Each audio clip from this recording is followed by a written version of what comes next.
Hello everyone. Quick one to share with you because it's in one of my absolutely favourite lines, but it's a line from a line that I'd never had before, but it's a 15 plus 10 game that I played this morning before I'd really woken up. This is actually my third 15 plus 10 that I played this morning before I'd really woken up, and I'd lost the first two against 1400s, and now I get a 15-24. I have white pieces, and we have e4, and we have a Caro-Kann, so we know what we're doing here. We play d4, they play d5, and my opponent is banging out these moves. Okay, he's on 15-17 now, so he's not using 10 seconds to move. Knight c3, de, and now bishop c4. So this is the Hennig Gambit, and I love this gambit, particularly when they continue with the most obvious moves. So knight f6 makes a lot of sense. They want to defend this pawn that's under attack from the knight. The other move is to bring out the bishop, and if bringing out bishop, you do the same kind of Black Mardima routine and try and get their pawn there and get all your bits out as quickly as you can. So anyway, this is like the main line. We play f3. They've already got a pawn, kind of behind enemy lines, already doubled. May as well swap it off, right? Anyway, he thinks I'm playing somebody 100 points lower rated, so I'm going to walk this one in. And now the bishop comes out and we go, happy days. This is a mistake from black. It looks like it makes perfect sense, pinning the knight on the queen. But any time you think about pinning a knight on the queen, you should check, does my opponent have a bishop staring down at my f-pawn? Doesn't matter if you're white or black, it's the same old pattern. Now, white now has a choice. White can play grown-up, well, slightly grown-up, but it is the best move. Bishop takes f7, then if king takes, you have knight e5 check, adding a second attacker along with the queen onto this bishop, and basically, in return for your bishop, you're getting a pawn, you're getting his bishop back, and you're making his king move and lose castling rights. Okay, so that is the sensible approach. I did not do the sensible approach. I decided to go for the even sexier oh no my queen line with knight to e4. Now, opponent here, he actually thought for 33 seconds on his previous move and then made a mistake. Opponent here thinks for a minute, giving me plenty of time to write, oh no, my queen, right, in the chat, because I knew he'd seen it. He knew that if bishop takes queen, then bishop takes f7 is actually checkmate, because the knight not only defends the bishop, but also guards the only escape square for the king. So he knew that. I knew that. Now, from here, the point is, this is still very, very spicy, and it's still better for white. White is in a good position here. Point is, if the bishop retreats here, queen takes bishop, and knight can't capture, because this checkmate is still on, right? So black has to do something about this threat. You can't take the queen, you can't escape to h5, so what does that leave you? Really, the only other rational move is bishop to e6. Okay, at which point, white takes, black takes. Now, black is looking unhappy. Yes, he's a pawn up, but quite honestly, who would play black in this situation, He's behind in development, he's got doubled isolated e-pawns, he's going to struggle to castle. White, you just proceed in castle.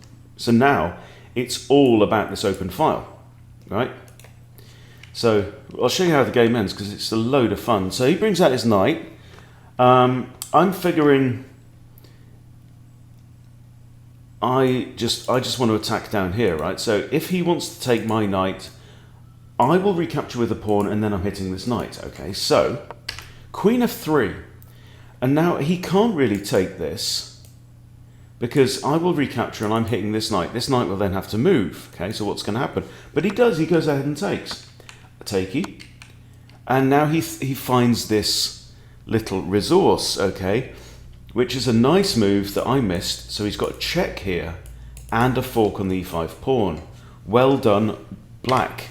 A Meropithecus. So Meropithecus. Pithecus is means ape.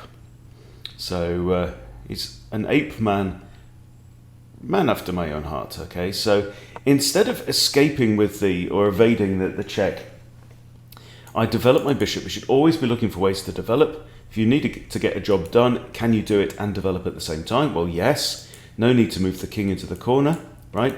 When you can bring your bishop off the back rank and counter hit the queen. Now the queen's going to take the pawn, but what do we do now, right? Rook A to D1, and now we have 2 open files. No pawns of any colour on either of these files, and poor King E here is stuck in the middle. Not good. Okay, knight now comes out to hit my knight and my bishop, but this is not great because he's now opened up this path here. So queen f7 check.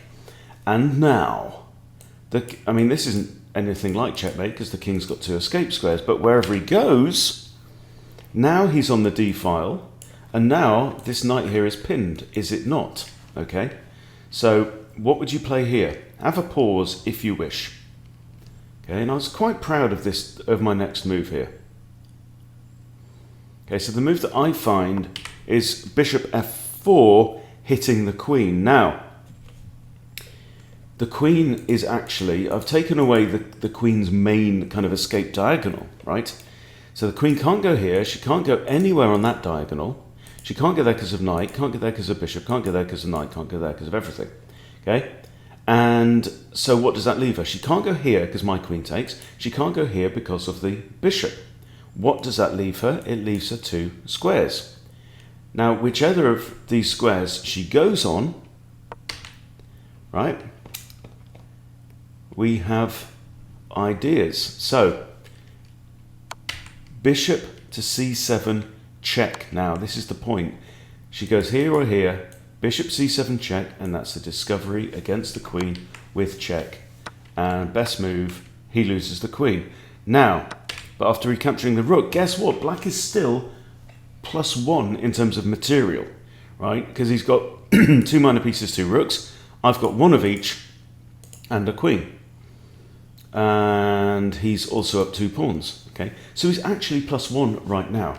So what I do here is I trade off the knights, okay? This is all good for me because I've got a very active queen right in my opponent's face, plus this pawn is going to hang. How do we recapture? I recapture with the queen. Now we have g6 from black, and here there is, I believe, mate in 2 or mate in 3, okay? So I didn't see it in the game, but pause the video, see if you can find what I missed. So as far as I got I was looking at queen d7 and then the king escapes to here, and I can't follow up with my rook because the pawn is guarding that square, right? But I stopped thinking at that point. What I should have done is thought, aha, queen c5, king can't go here, here, here, here, here, or here, right? So the king has to go in the corner, and then rook d8 would be mate, okay?